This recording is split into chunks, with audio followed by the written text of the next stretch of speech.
Universo Épico no ar, e no programa de hoje nós vamos bater um papo sobre ficção que se mistura ali talvez com a realidade.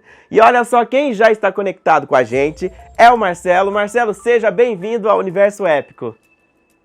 Obrigado, Michel. Olá, Michel. Olá a todos. Marcelo, obrigado. E aí, a gente vai falar sobre ictus. Exato, o Ictus é um livro que eu escrevi agora. Ele é uma distopia, né? E vamos conversar sobre ele, vamos trocar uma ideia, vamos falar sobre ele. Então vamos lá, para começar eu quero saber a sinopse, do que se trata, né? Então, como é que se trata aí a sua história? Bom, o Ictus, ele se passa em 2027, né? Um momento pós-pandemia, o vírus ainda existe, um momento pós-pandemia, né? E ele conta uma misteriosa ligação entre um jovem advogado criminalista, um crime praticado no passado cercado de segredos, né? E uma poderosa empresa de tecnologia que desenvolveu um scanner microbiológico que identifica um agente infeccioso em tempo real e que foi o principal responsável pelo controle da pandemia no mundo. Então, essa ligação entre esses três elementos que é discutido no livro, né? Uma ligação improvável, né? E a gente acaba discutindo isso, né? Acaba a história evoluindo nesse sentido. E para você criar esse universo, para você criar esse vírus, né? Conta um pouquinho aí desse processo de pesquisa, de criação mesmo, né? De procurar, né? Como é que vai ser esse vírus. Na verdade eu sou médico, né? Então eu trabalhei com a pandemia na linha de frente, né? Eu trabalho com diálise, né? E a gente assistiu muito de perto a pandemia, então eu estudei muito a pandemia, até por viver a pandemia, né? Então eu tive muito contato com vírus, não só esses, como outros agentes infecciosos, né? E isso me despertou uma ideia de poder estudar, né? E prever o que poderia acontecer, né? Fazer uma simulação, uma ideia de como médico, qual seria a evolução dessa pandemia no futuro, né? E foi mais ou menos isso que eu fiz. Então eu estudei, até porque eu precisava atuar frente à pandemia, né? Então eu estudei bastante o Covid, né? Como a forma como ele evoluía. Outras infecções que nós já tivemos no passado, o caso do H1N1, né? Então acho que tudo isso me deu elementos, né? Acho que me deu substrato para poder escrever o livro e fazer a minha ideia de futuro dessa pandemia. O que tem em comum as pandemias anteriores para essa pandemia atual e em comum com o vírus que você criou? Na verdade, o vírus ele já é o mesmo Covid, né? É o mesmo vírus, né? Eu estou tratando da mesma pandemia num momento futuro, né? Em 2027, onde houve um controle. O que eu imaginei para o Covid e o que eu trouxe da relação de outros vírus, e eu até escrevi o livro antes que isso acontecesse de fato, foi a mesma coisa que aconteceu com H1N1, outros vírus, que são as mutações, né? Quer dizer, os vírus mutaram, as vacinas se tornaram menos eficientes, né? E de fato, precisava vacinar todos os anos, isso também acontece na minha história da mesma forma. E o que, na verdade, o diferencial que surgiu para que houvesse um controle adequado da pandemia foi que esse scanner, um sensor que identificava a infecção em tempo real. Então é como se você andasse com um passaporte sanitário o tempo todo, só que não fazendo testes. O aparelho identifica a presença desse agente infeccioso. E esse foi um elemento novo que eu trouxe para a história, que eu imaginei que poderia acontecer no futuro. E eu acho que alguma coisa até possível, acho alguma coisa até que, em havendo outras infecções como estão acontecendo, isso é uma coisa que pode acontecer, é uma coisa que eu acredito que vai se tornar em algum momento uma realidade. E no seu livro, na sua história, houve espaço ali para colocar possíveis negacionistas? Sim. Existe um grupo de excluídos, chamados de excluídos sanitários, né? Que eram pessoas que...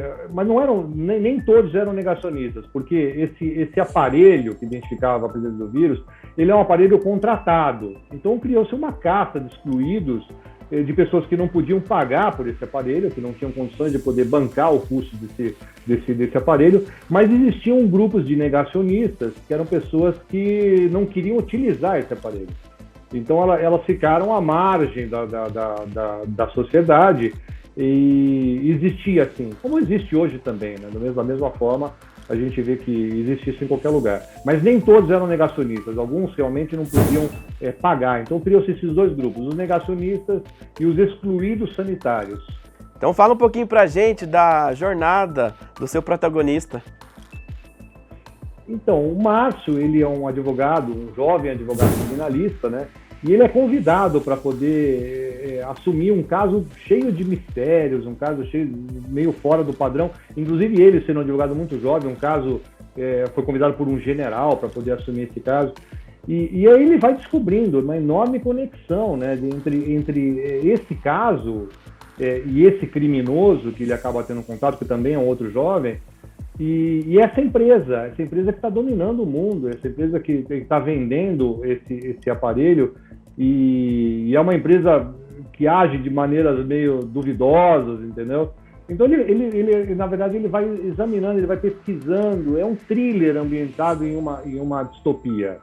Então o livro tem um monte de reviravoltas, um monte de segredos, mistérios, mas relacionado a essa pesquisa desse crime e esse envolvimento com essa empresa, né? Mas eu acho uma história bem interessante.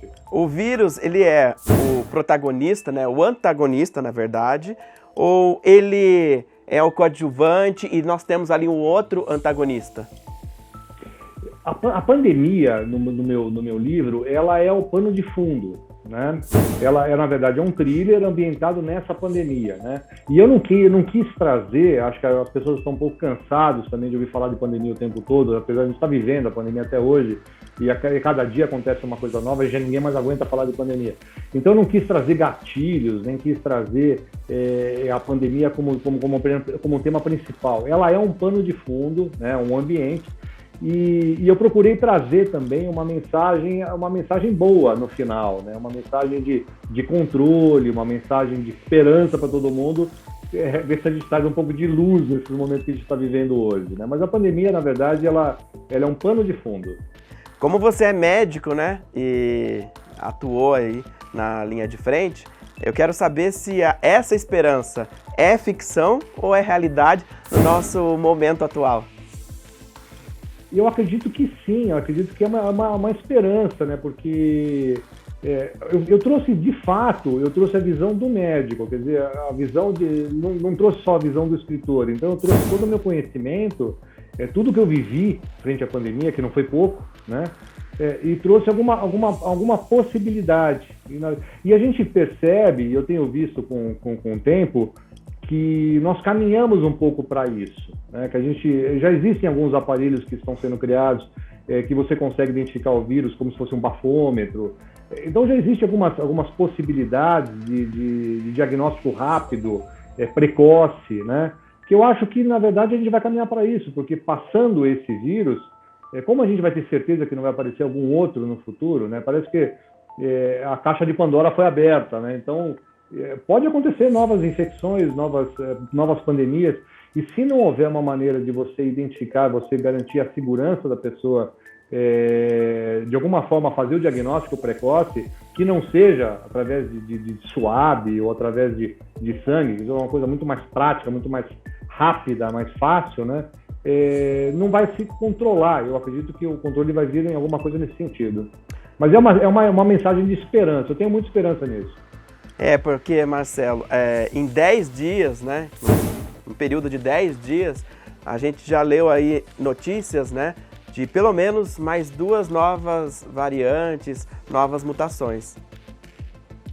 Então, eu acho que isso ela se tornou uma realidade, né? E a sorte que essa última variante parece que ela é um pouco mais branda, ela tem uma contaminação enorme, acho que você está passando pela mesma situação aí em Campinas, eu tenho visto muito isso aqui também. Em São Paulo a gente tem visto muito isso. Que você conversa com as pessoas, está todo mundo com, nossa, uma contaminação enorme, está se espalhando de uma forma muito rápida, né?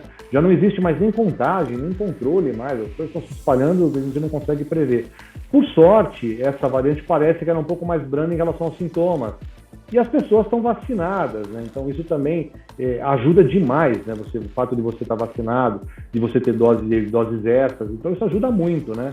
Mas E se tiver uma nova variante que passar pelas vacinas e for novamente agressiva? Isso pode acontecer. É o que você disse, né? Agora tem a tal da IRU e tem outras variantes acontecendo e já nem se sabe como é que elas vão atuar, porque não se existe ainda estatística, né, suficiente para isso. Quer dizer, é todo dia uma coisa nova, né? É uma onda todo dia, a gente vai embolando no meio disso tudo, né?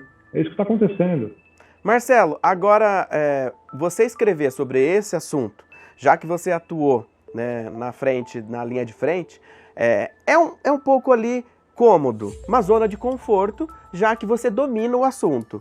Então, para esse livro, para essa história, qual foi o seu desafio, o obstáculo, algo que te desafiou ali para escrever a história? O fato de dominar, é lógico, quando você, acho que para qualquer história, né, ainda que você não domine o assunto, né, muitas vezes não, acho que talvez a maioria delas, o escritor às vezes não domina aquele assunto, né? Você tem que estudar, você tem que sentar e você tem que estudar. Eu tinha a vantagem realmente de ter algum conhecimento, mas mesmo assim era um assunto muito novo, quer dizer, por mais conhecimento que você tivesse, as coisas mudavam todos os dias. Quer dizer, você fazia reuniões, fazia o webinar e a cada dia alguém trazia uma informação nova. Quer dizer, apesar, o conhecimento ajudou, mas isso não impediu que tivesse que estudar muito a respeito disso para poder criar a história. Acho que isso acontece com todo mundo, com todo escritor, né? Você tem que fazer um estudo muito grande daquilo que você aquele assunto que você pretende abordar, né? Acho que isso acontece com todo mundo. E aí, você já contou tudo que você tinha para contar nesse livro? É um livro único? É um livro que você pretende fazer uma trilogia, uma série, uma saga? Não, o Ictus, para mim, é um livro que está finalizado. Essa história ela tem começo, meio e fim. Eu até imaginei, quando comecei a escrever, que eu poderia ter uma sequência, quer dizer, seriam 2 volumes, seria uma história contada em 2 partes. Mas eu percebi no meio do livro que não, que teria que ser, ele teria que ter começo, meio e fim, porque eu não conseguiria impor um final ali, ou pelo menos uma chamada para um outro volume, entendeu? Uma outra parte da história. Então ele finalizou. E agora eu caminho, eu gosto muito dessa linha do thriller médico, né? Uma coisa que me chama bastante atenção, eu gosto demais disso. E agora eu estou escrevendo, inclusive, um outro livro caminhando nesse sentido, né? No thriller médico. Trazer a minha experiência na medicina, né? E colocar isso escrever sobre isso, né? Já dá para dar um gostinho desse novo livro que você está escrevendo? Também é um thriller também, mas é muito mais um thriller médico, né? Um thriller sem spoiler. Sem spoiler. É bastante interessante, é uma linha que eu gosto bastante, de crime e que você utiliza o médico para tentar descobrir, para tentar ajudar na pesquisa disso tudo, né? O legista, né? Que eu gosto bastante também, essa figura, né? Eu gosto bastante disso. O protagonista, né, o personagem principal de Ictus, volta para esse novo livro ou ele ficou lá naquela história e você vai criar novos personagens, novos protagonistas? Não, são novos personagens. E aí sim, eu pretendo talvez criar um personagem que possa existir em outros livros que eu escreva, né? Você criar uma linha, né? Então eu vou ver se eu consigo impor isso nesse novo livro. O Ictus é um projeto que realmente fechou em relação aos personagens, em relação à história dele, ele se completou. Para mim ele tá finalizado. E eu estou bastante satisfeito com isso, né? Acho que eu não preciso trazer de volta nada dele. Até porque é uma coisa muito daquele momento, né? Você falar sobre a pandemia, foi uma coisa muito realmente pontual, foi uma coisa que eu quis falar tudo sobre aquilo naquele momento. Marcelo, agora eu quero ver, né? Chegou o momento de vender o peixe. O pessoal de casa que acompanhou aqui a nossa entrevista, o bate-papo, né? Então, por que é que eles têm que ler Ictus? Eu acho que o Ictus é um livro interessante, eu acho que as pessoas devem ler o Ictus, né? Porque eu estou vendendo meu peixe aqui, né? Primeiro porque é um livro que fala sobre um assunto bastante atual, né? Que é um assunto ele tem como pano de fundo a pandemia, a gente está vivendo a pandemia, mas sem passar aquela ideia de gatilho, sem passar aquela ideia de peso, vou ler alguma coisa que vai me trazer de volta. Não, a ideia não é essa. E, ao mesmo tempo, um thriller, então uma história que te empolga, uma história que você tem vontade de descobrir o que acontece no momento seguinte. São muitas reviravoltas, tem muita coisa acontecendo. O Ictus tem muita coisa acontecendo, né? Então você lê para tentar descobrir tudo isso. Então, quem gosta de um livro policial, quem gosta de um thriller, quem gosta de uma distopia, eu acho que é um livro bastante indicado nesse sentido. Então você aí de casa, aproveita agora para anotar, que ele vai passar como é que faz para encontrar o Ictus, como é que faz para encontrar o Marcelo. Bom, o Ictus, o mais fácil de você encontrar o Ictus é na própria Amazon mesmo, né? Se você pesquisar lá Ictus, o Prisioneiro Sem Nome, você já vai cair na página de compra do livro, né? Mas ele está com algumas livrarias de São Paulo, está na Martins Fontes, a própria Labrador, que é a editora do livro, então ele está em algumas livrarias físicas também. Ele tem e-book, então para quem não gosta ou gosta da praticidade do e-book, ele pode ser comprado na Amazon também desse mesmo jeito. E o meu contato no Instagram é Marcelo_P_Marcal, né, o Marçal, só que trocado pelo C, né? P_Marcal, que é o meu Instagram, tá? Acho que é o meu contato principal. Marcelo, quero agradecer então a entrevista e já deixar o convite feito, que assim que tiver a nova história, novo livro, tudo prontinho, volta aqui para conversar com a gente, para bater esse papo, né? E falar aqui, mostrar, divulgar para o pessoal do Universo Épico. Combinado? Com certeza, será um prazer. Valeu, Marcelo, um abraço. Um abraço. Olha só, a gente vai para um rápido intervalo, não saia daí, que a gente volta com mais história.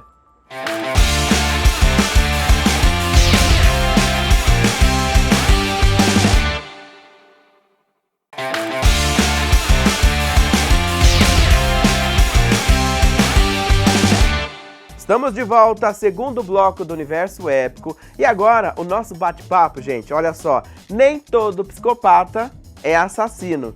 Quem vai falar sobre esse tema aqui pra gente, já está conectado, é o Arthur. Arthur, seja bem-vindo ao Universo Épico. Tudo bem, Michel? É um prazer estar aqui no Universo Épico.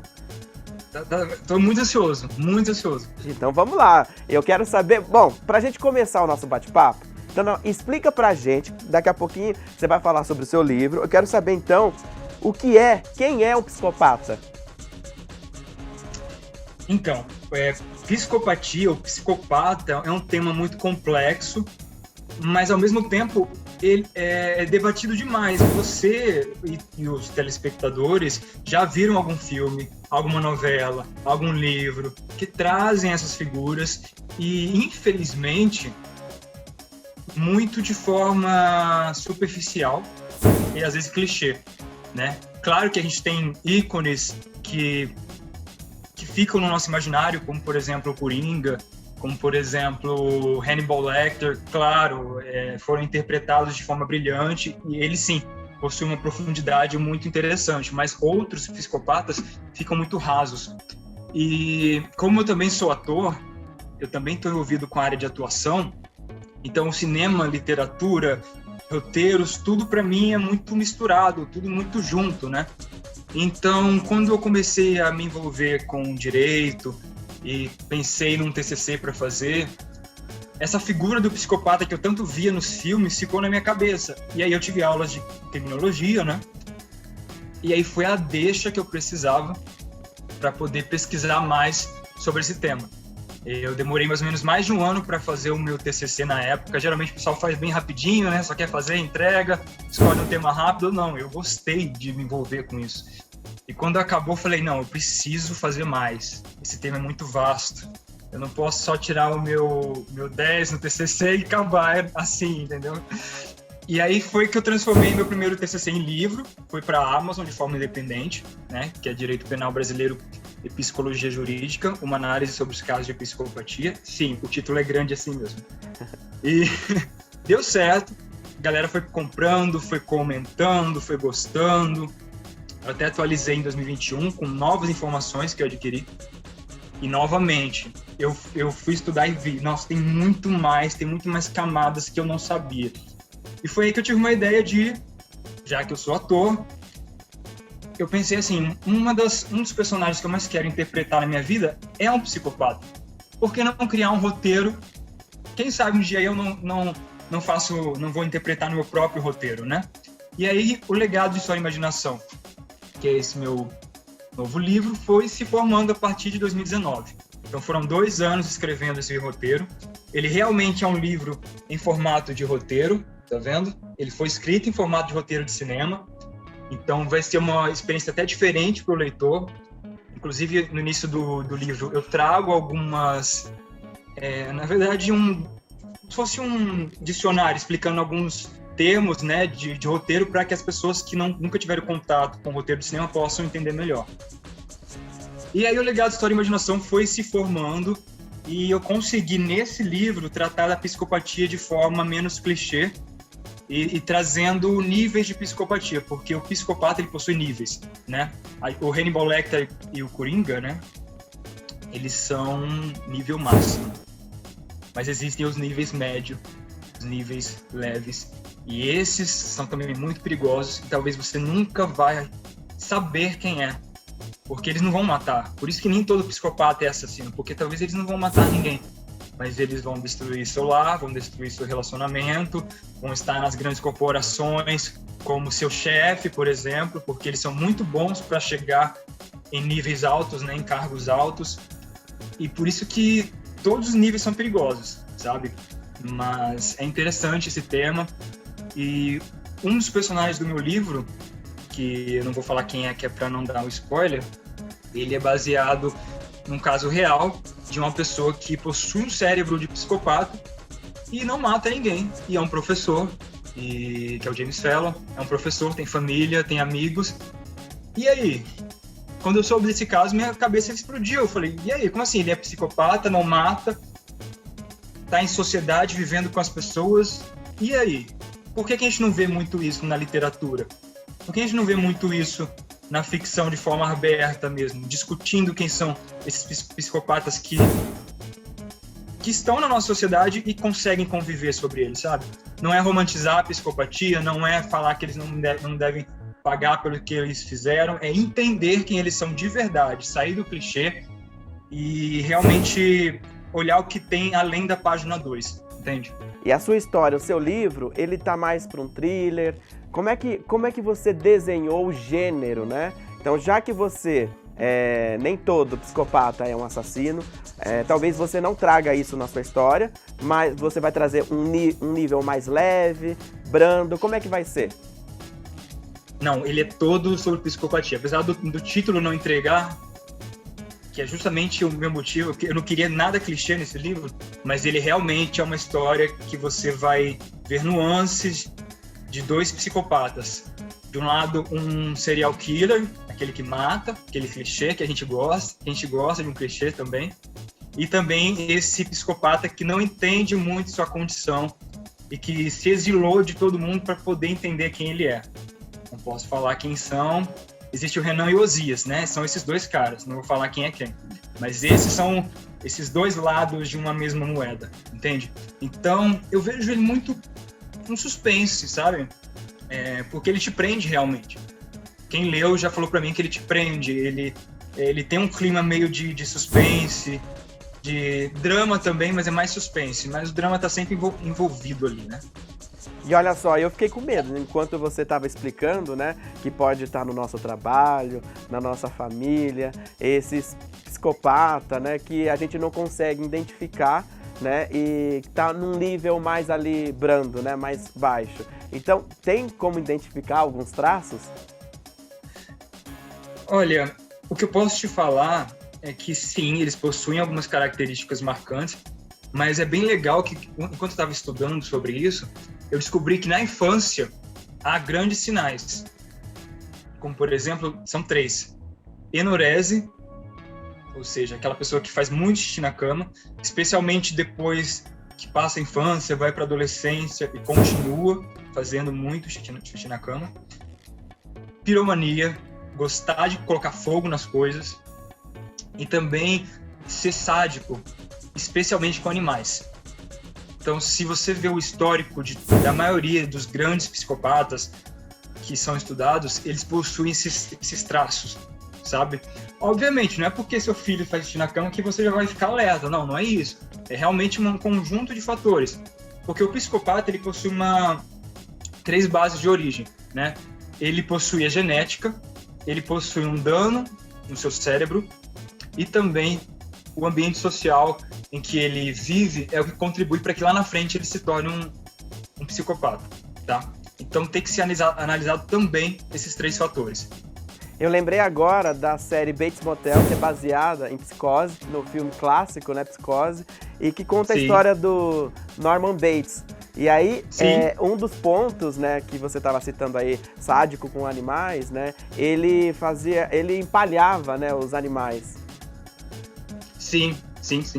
Mas os casos que a gente estuda e a gente vê é um nível de sadismo muito cruel, assim, sabe? Não só com os animais, eles começam com os animais, mas ali é um ensaio, sabe? Depois, quando chega numa fase que ele vai atrás de seres humanos, é uma coisa meio assustadora, sabe? Porque o psicopata, ele gosta de poder, né? Ele gosta de manipulação, ele gosta de diversão, e ele tem prazer em ver o sofrimento psicológico e físico da vítima. Não necessariamente sexual, às vezes sim, mas o principal dele é ver você sofrer psicologicamente ou fisicamente. Por isso que eu te falei, o psicopata leve, o que está em grandes corporações, também são perigosos. Porque tal, ele não vai te matar, ele não vai te bater, mas ele vai te destruir psicologicamente. Então, por que a gente não fala deles, entendeu? Cadê essas pessoas? Por que só serial killers? Eu sei que as pessoas têm uma grande atração por essas pessoas, né? Esses serial killers muito famosos, mas esses que estão ao nosso lado são mais a nossa realidade do que um Ted Bundy, por exemplo, do que um Albert Fish ou Jeffrey Dahmer, entendeu? Arthur, nesse formato que você escreveu, que é o formato de roteiro, né, para o audiovisual, ou até mesmo para um espetáculo, um teatro, né, você acha que é um formato aceito pelo leitor? Porque o leitor está acostumado ali com o livro, o clássico, o tradicional, né? Então trazer uma linguagem, um formato diferente, você acha que também é aceito pelo público? Sim, porque na realidade, a forma como eu escrevi é muito prática, é muito direta. A forma como eu escrevi, o que é técnico é como é colocado as falas, como é colocado aonde está sendo ambientado. Mas isso, depois que o leitor começa a se acostumar, ele vai pegar. Mas como eu trago as cenas, como eu falo como um ambiente é formado, é muito parecido com um livro. Tanto que quando pessoas leram meus roteiros antes dele ser lançado ou ser publicado, enfim, elas falavam, nossa, você devia escrever livros, porque você tem um jeito que você escreve que parece muito de um romance. Então, assim, é muito simples. Na verdade, tem horas que eu sou até simples demais, porque como é um roteiro de cinema, às vezes eu preciso ser mais objetivo, para que o ator que vai ler capte mais fácil. Então, eu acho que é até mais fácil do que alguns romances. E antes de ir pro cinema, né, pra telona, né? Se Deus quiser. E o teatro, né? Não existe uma possibilidade também de algum diretor aí ficar interessado e transformar aí num espetáculo? Teria que ter muita adaptação, cara, porque ele foi feito e pensado para cinema. Então ele tem muitos cenários, tem muitas locações, ele tem uma locação muito cara que é o Wind Park Club, que é um condomínio que ele simula uma cidade do interior dos Estados Unidos da década de 60. É bem específico e no roteiro eu explico por quê. Então, assim, como é que você reproduz isso no teatro? Para ficar legal, entendeu? Então, teria que ter muita adaptação. E talvez tiraria um pouco da essência da história, porque há um motivo desse condomínio ser dessa forma, do condomínio ter essa característica de se passar nos anos 60 nos Estados Unidos, entendeu? Então, por enquanto, é livro, porque aí sua mente está livre para criar o cenário que você quiser, e o cinema daqui a um tempo. Esse foi sempre o grande foco dele, poder ser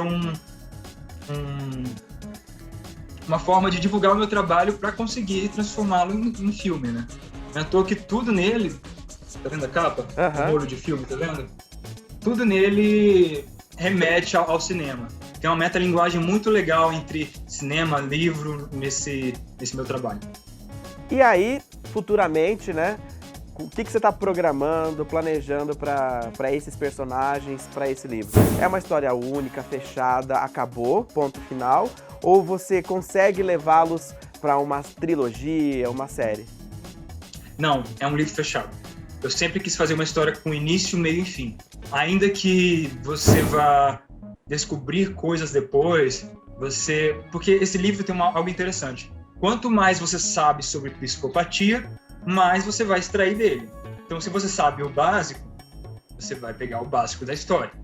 Se você já pesquisou alguma coisa, sabe um pouco mais, você vai pegar outras nuances.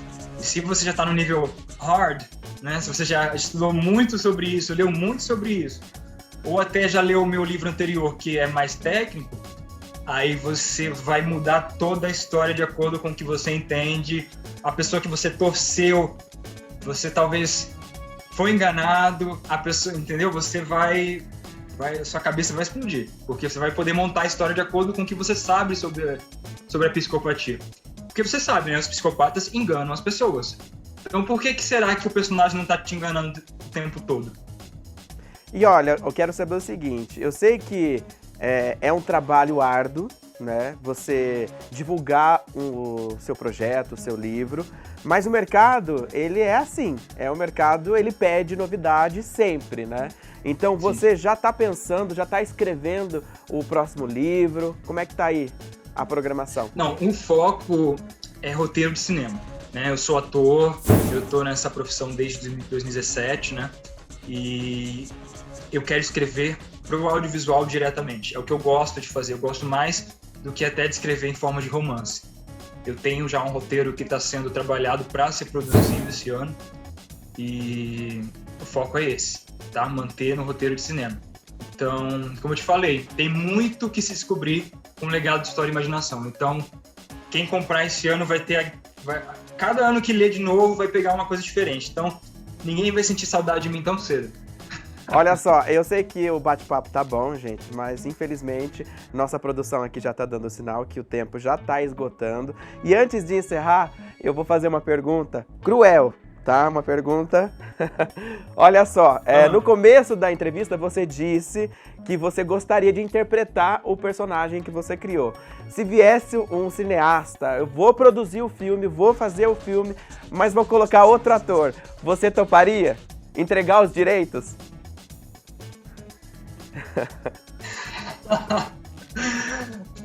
Cara, dependendo da proposta, sim. Já vai pensando que de repente pode acontecer essa possibilidade. Mas assim, eu conseguiria convencê-la a me colocar. Por quê? Porque a história... Porque eu apenas escrevi. Quando a gente escreve pensando no ator que vai fazer, não tem jeito. Eu até poderia entregar para ele e falar, vai lá, procura o seu ator. Vai lá, procura. Depois vai voltar pra mim, porque esse personagem foi feito pra mim. Entendeu? Quando o personagem é escrito pra aquele ator, não tem jeito.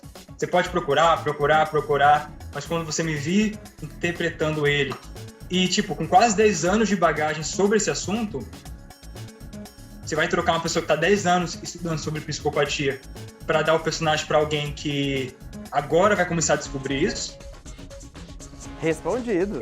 Fica a questão, né? E olha só, onde o pessoal de casa que gostou do assunto, sobre o tema, né? Quer conhecer mais sobre você, o seu trabalho e o livro, como é que faz? Então, vocês podem conversar comigo sobre o livro no meu Instagram, né? Arthur com TH, _Santileone. E também o livro está à venda em versão física na Amazon, Magalu, Lojas Americanas. Tem também em versão digital, tá? Porque muita gente hoje utiliza, né, do Kindle, né? Que é aquele equipamento da Amazon. Então, tem as duas versões. Escolham a sua melhor versão. Eu sempre gosto do físico, né? Eu acho que o físico tem uma magia, tem um cheirinho muito gostoso de livro novo, né? Então, assim, Legados da Imaginação, versão física, é o ideal. Perfeito. Arthur, muito obrigado pela participação. E olha só, tendo outras histórias, né? Outros livros, novos roteiros, volta aqui para compartilhar com a gente. Muito obrigado pelo espaço. E sim, tem roteiro novo sendo produzido esse ano. E se você quiser, eu volto aqui quando ele estiver pronto pra gente conversar sobre ele. Tá fechado. Totalmente diferente de psicopatia. Totalmente diferente. Não tem nada a ver. E é de outro assunto que eu também sou muito apaixonado. Que eu não posso falar agora sobre o quê. Poxa, então tá bom. O pessoal de casa vai ficar curioso. Eu também, né? Então tá combinado. Vai voltar aqui no Universo Épico. Tá bom. Valeu. Obrigado. Um abraço. Abraço, Gil. Muito obrigado pelo espaço. Ponto final no Universo Épico. E olha só, na próxima semana a gente volta com muito mais. Tchau, tchau.